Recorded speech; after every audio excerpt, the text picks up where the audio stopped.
Hey guys, how's it going? So, the governor of Michigan, she's at it again. She's been overruled as unconstitutional by the Michigan Supreme Court. She's now tried to transfer all of the power over to the MDHHS to, in my opinion, and many other people's opinions, totally circumvent that Michigan Supreme Court hearing. And she's been unwilling to work with our state legislators in Michigan. See, we're supposed to have three separate branches of government, right? The executive, which the governor does run, but just as important as our legislators, and I would argue more important because they're closer to the people. I have my representative, Joe Bellino's personal phone number, and he's always been willing to talk to me and many other people in the community whenever they want to. And that's why the legislative branch is important and why they should be involved in the decision making.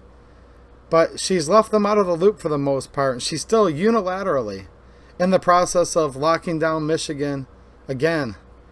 She's trying to ruin Thanksgiving. And she says she's going to keep things going for another 3 weeks, but you can decide for yourself whether you believe her or not. So I did see some encouraging news today, and this comes from Michigan State Representative Maddock. He is a Republican representative for the 44th House District in Michigan. I'm going to leave a link to this down in the description, but this is from his personal Facebook post. And the post goes as following. Myself and the following members: Dare Rendon, Bo LaFave, Ryan Berman, Shane Hernandez, John Riley, incoming legislators, Ken Borton, Steve Cara, Patrick Outman, senators, Dan Lawers, Lena Tice, I'm not familiar with these couple new people here, and a growing list of legislators are calling forthwith for impeachment hearings for Governor Whitmer.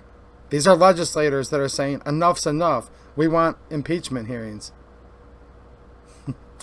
Michigan voters know she has committed the following impeachable conduct: ignored court orders, violated our constitutional rights, completely ignored due process and the legislature. I concur. Weaponized contact tracing databases to aid Democrat campaigns, used our kids as political pawns, and denied special needs students who depend on the services that occur during in-person classes. And like I've said, we can't let the cure be worse than the disease. And in many cases here in Michigan, the cure is causing much more disparity, depression, loss of livelihood, and in many cases, even death. And we can't let the cure be worse than the disease, and someone needs to stop this. He goes on to say, caused the unnecessary deaths of thousands of our vulnerable elderly who died alone and scared in nursing homes. And I've talked about that before on this channel. How many deaths, Governor? See, she doesn't want to report them properly. She wants to be cute with the classifications of what a nursing home is or isn't. But an untold amount of death. And they did die alone and scared, and it makes me really sad. We need to do something about this. He says, I've listed the first things that come to mind. What did I miss? And I have some more ideas too that I would like to add to that list. And I'm going to reach out to Representative Maddock. I'm also going to reach out to my representative, Joe Bellino, who represents me in Lansing, and see what his opinions are on this. And I urge all of you to get a hold of your state representatives and your state senators, and to get a hold of Lee Chatfield in the House, Speaker of the House.